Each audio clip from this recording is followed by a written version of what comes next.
So welcome back to the channel. I'm here with John Effland, and we're going to talk about the elemental spirits. We're going to a place that is called Faery Falls area, and it has a lot of elemental kingdom beings that are going to greet us there. And John is from Mount Shasta like I am, and he's been here many years and has tapped into this kingdom, and he's going to share with us how he interfaces and how you can connect with the elemental kingdoms. So John, what can you tell us? Here we go. Well, we're here at the start of the trail. First thing I do is take a quiet moment and mentally project my presence with love and appreciation into the surrounding forest, into the land, into the water, into the air, and so that all the devas, the shining ones, the nature spirits and the elemental beings, they'll to let them know we're here and we're available for them to come and communicate or hang out with us. Perfect. So let's connect in and go ahead and meet these beings. We're going to be at the creek in a little bit, and we're going to keep going from here. We'll check back in. So John's going to give us a little bit more of an insight into how you prepare yourself for the connection with the elemental spirits. John. Well, one of the things I learned working with Native Hawaiian teachers in Hawaii was when you come to a sacred spot, a sacred site, which in nature, it's all sacred, they taught me to introduce myself. And it can be very matter of fact. This is my name, this is where I'm from, and this is why I'm here. And so just as a beginning point, that's something we can do, because like Ethan is going to be doing some video recording, so we might want to let them know what we're doing and ask their permission, and ask those that would like to participate, if any, that they can join us. So we're very just upfront and honest and authentic. And then also, just like I was saying, taking a moment and projecting your presence, who you are, why you're here,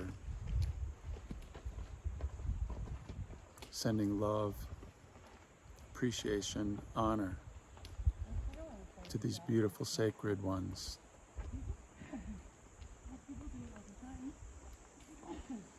That we're here and we'd like to connect with them.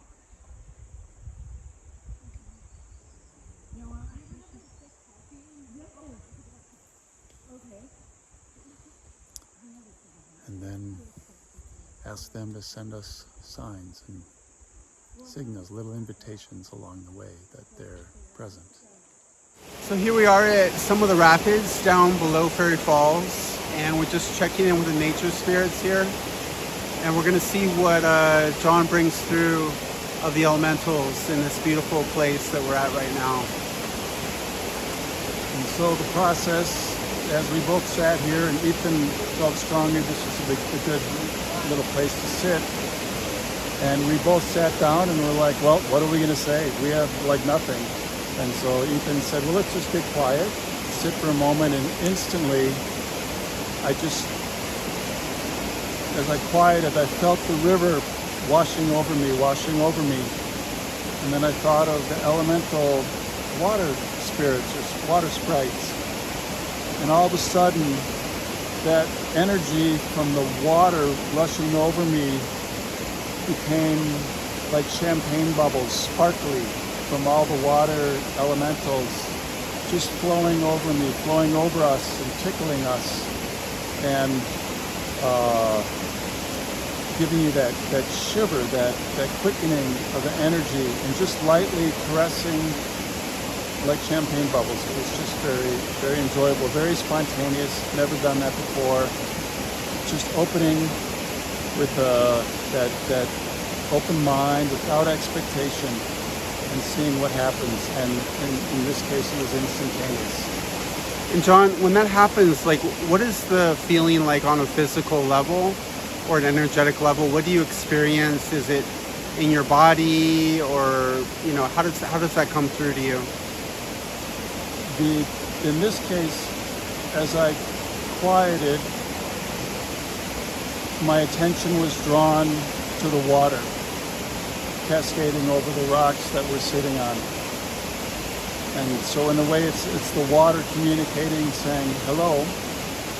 And in the very next moment, that water just started pouring over me, but it was the energy of the water just cascading over us.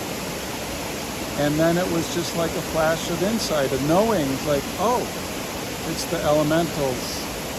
And then once I got to that moment, then that energy flowing, like liquid light flowing over me, which was a beautiful feeling, then just like became champagne bubbles and sparks of light, like sparklers of just tumbling over me. And then I could physically feel the sparks and the bubbles just tickling over my skin and energetically through my system. Very cool. It sounds almost like electric. Exactly. Yeah. Electric and playful. Sweet. Cool.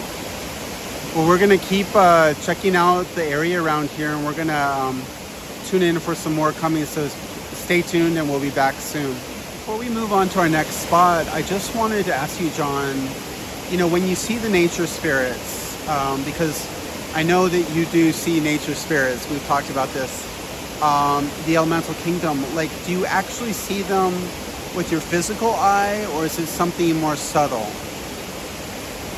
Usually it's more subtle, and that is the trick for all of us, to find out in what ways do we connect, do we communicate, are we open to see or interact with the nature spirits, elemental beings. And for me, it can be different levels. It can be, I can see them often in my inner eye. So because they're multidimensional beings, they're not physical form. And also I'll usually see them with my inner eye. And sometimes they will show up as a archetype. They're not really, little anthropomorphic human-like figures, or little, butterfly-like figures, but they'll show up as archetypes, or they'll show up in a way that has meaning, or is communicating or conveying what they would like to share. They also show up through feeling, and we can feel their presence even if we can't see them with our inner eye. And that's been happening here as well. The sparks of light that were cascading over us from the river, the water elementals, I could feel physically, I could see them in my inner eye, and I could feel them energetically wash through my field. And also feel them emotionally. There's a quality of that lightness, of that dancing, and that energetic, those sparks. And so it's observing the qualities that you are experiencing within a quiet state, and noticing the changes that occur, and learning to recognize them with feather-light awareness and acuity. And you're learning then, starting to learn how to communicate and connect with them. And then also, though, there are times when they will reveal themselves to my naked eye, and often that can be a flash of light, because they're beings of light. So often it'll be a flash of light, a spark of light. I've seen them reveal themselves in little forms, like little gnomes, or other classic forms, lots of different forms, archetypical forms. In Mt Shasta, there's one place I go to where they if they need something from me, they show up as, what's the horse with the head, the human body? Centaurs. Centaurs. And that's something I never believed in or never thought. And one day they show up in my inner eye with that. And often with the inner eye, you'll get a feeling of peace, of presence, of a quickening that is verifying, and it's a multi-dimensional picture if we're lucky, as we get better at it. So those are some of the ways, and everybody's different. We all have different strengths, different ways of communing. It starts with being quiet in our body, in our mind, in our heart, being present, being open, and not having expectations. Nice. Yeah, and you showed me even on my own property at my house where, little gnome-like guys can like hang out like at the base of a bush or something in the leaves, something like that. And so you've helped me to be more conscious of what's showing up even on my own property. We don't necessarily need to come out to beautiful nature places. Out of college, I lived at a alternative community called High Winds, and it was modeled after Pinhorn, which is where a lot of the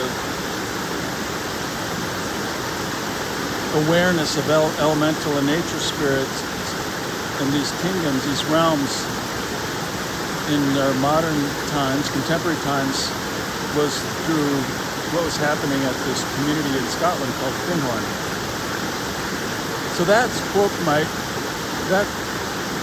piqued my interest, and I remember having experiences, seeing here and there flashes or a flashing of a figure in the woods. And so those were my first experiences, but I didn't really dive into it until I had been working with stone as a stonemason and learning to communicate with the stones. And once you learn to communicate with the stone, then you can communicate with anything in nature, trees, Gaia, the elementals, water, air, the nature spirits, devas, the spirits, the ancient ones that abide in the mountains, beings of light that live in some of the mountains. So yeah, it happened a long time ago. Very cool. But it's really coming into its own more and more as I've moved to Mount Shasta. Cool. And you were telling me something about this feature over here with this fern tree and... Well, as we were sitting, repositioning and having a snack, I saw a flash of light up the hill in that kind of shaded area. And it was just instantly, I just had a knowing that, they're just getting our attention. And as you look up there and feel into that, it just has a different feeling. It's much quieter. There's a lot of moss and a lot of texture and a lot of shade and nooks and crannies. There's just a lot of places for nature spirits to have privacy, because they like privacy. They're not going to come out and swim and dance and run around naked with us. They have a job to do, and they're very good at it, and they're very devoted to their job. And part of what I realized at a early in my journey, and has always resonated with me, is as our humanity evolves into beings of the love, unconditional love and light that we are, and our relationship to the planet evolves, becomes more conscious, humanity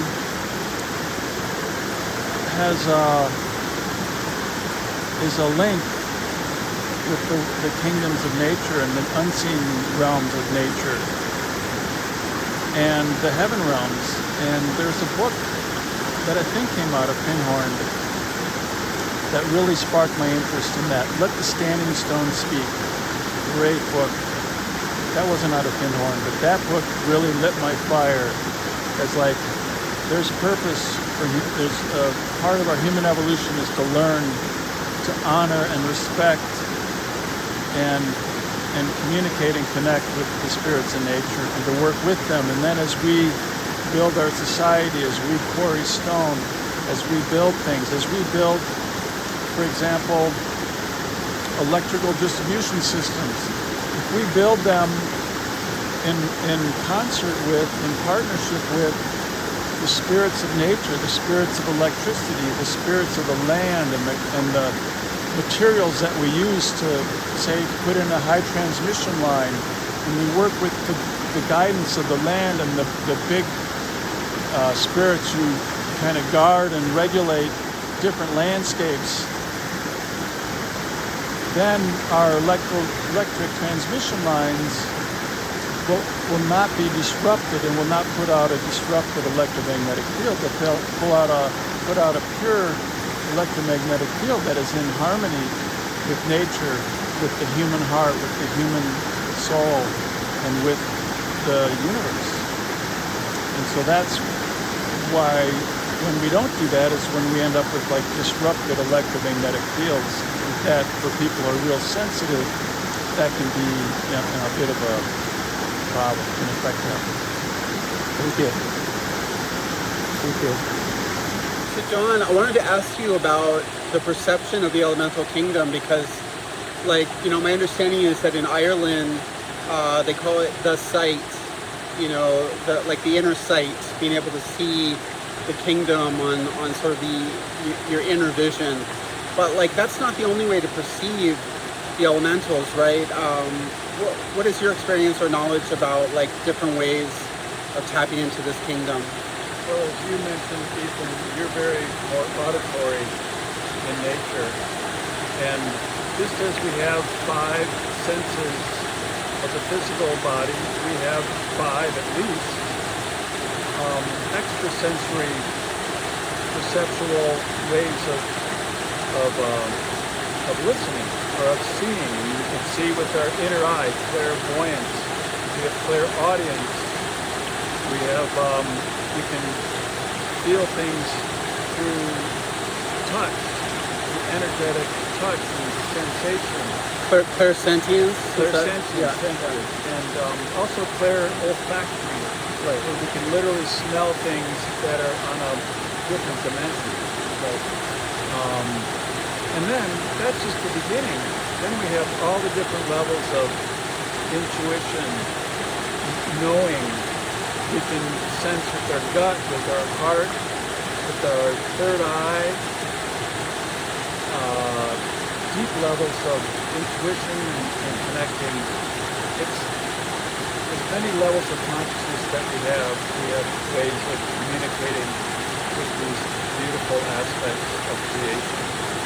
Nice. Thank you. Hey John, I'm wondering if you can tell me again what you were just telling me about how to use the second sight to really see into a deeper level, a multi-dimensional level. Can you tell us about that? I'll certainly. So if you look over my shoulder at the waterfall and the backdrop, the stone and the moss and the beautiful scene that nature has given us, but that's our first sight. And then if you take that first sight, third dimensional sight, and gaze at the point midway between where we're standing with the eyeball and the waterfall. Gaze at that midpoint and then shift your attention while holding that midpoint awareness from the middle of that midpoint to around. So you're looking at the midpoint between the eyeball and the waterfall, and then unfocus your gaze, almost like let it glaze over. And then you're looking around that midpoint, and then you can move it in and out and gaze with that unfocused awareness and add an element of intention or awareness of the heart and gaze up in that unfocused relaxed, lazy gaze up at the waterfall, and you'll see that third dimensional image of the waterfall, but then behind it or in front of it in your inner eye, in that scene that when we read, when we see scenes when we read, in that inner screen, see what you see superimposed over the waterfall. And it may be something that you don't necessarily see, but you might feel it, or knowing, or something might jump out and spark and draw your attention. You might actually, like you did, Ethan, is see something in the third dimensional picture, a face that now is very evident and jumps out at you, whereas before it was hidden. So we're nearing the end of our afternoon together in the forest and streams outside of Mount Shasta. And every time that we interact with the nature spirits, elemental beings, and even nature itself, herself, the concept of reciprocity is important as an aspect of our integrity in nature, of always on the physical level leaving the place better than when we found it. So we've been picking up little pieces of trash, even like this little piece of plastic here.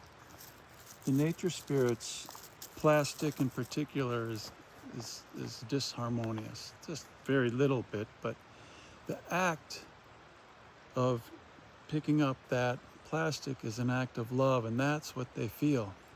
That's what they resonate. They don't resonate so much with the plastic or people coming by, but they resonate, or they are affected by the intentions or the ignorance of someone who litters, but they're also even more affected by the love and gratitude and care of us taking the time to clean up that little piece of trash. It really doesn't matter in the big thing of things, but the act of love matters. And that's one way we can show reciprocity with nature spirits. And also, I always want to give something back, an offering, and there's many ways to do that. The Native Americans always offered with tobacco. The Hawaiians had their ways of offering. And so sometimes we can just even offer a prayer or a energetic blessing. And I was thinking, what can we offer? And then I realized I had picked up this heart stone and thought that's a beautiful gift that we can give back. And I washed it off, and it showed in my mind's eye that this would be a place to do that, this beautiful spring here. And then as we do, because the spring is a sacred spot, and it often has a lot of elemental or nature spirits, we ask permission if we can enter here, and we got a yes. What was an overwhelming sense of stillness, almost heaviness, that presented itself, and then all the little branches started going with breezes saying, okay, well, yeah, come on. So we're going to go in and leave this as a token and gesture of our gratitude today.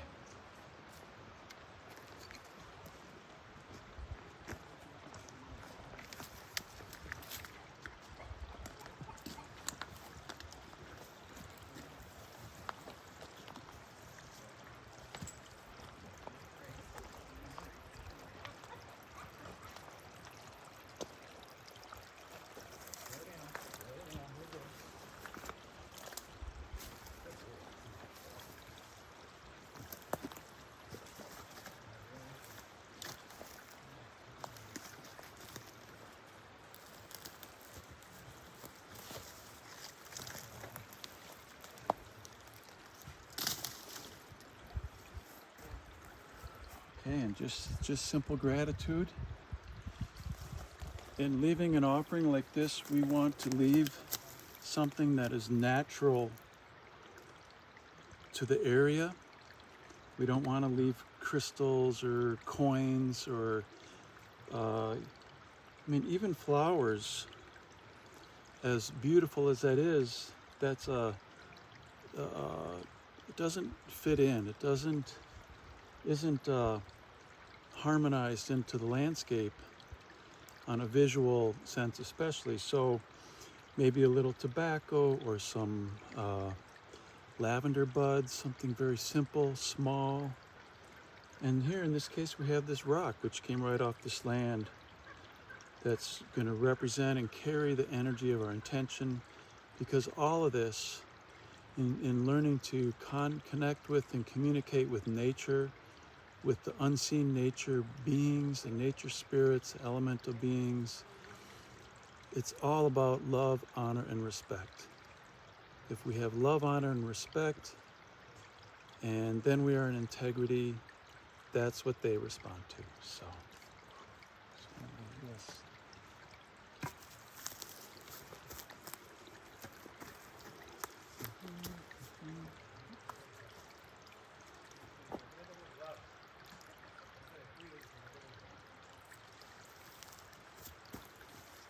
Just leave it there, and hopefully an animal or over the winter that'll just get kicked off that rock and blend back into the landscape.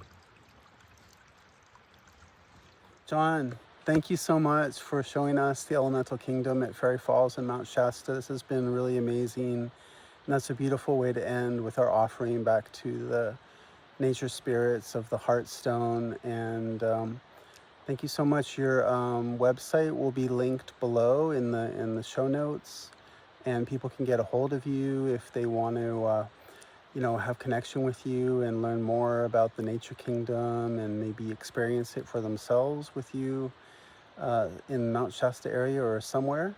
Mm-hmm. And so is there anything else that you wanted to leave the audience with? That was it. Okay. Thank all you. right. Thanks so much. And if you like this material, please like the video and subscribe to the channel. Helps get this out to more people. And thank you guys so much for watching.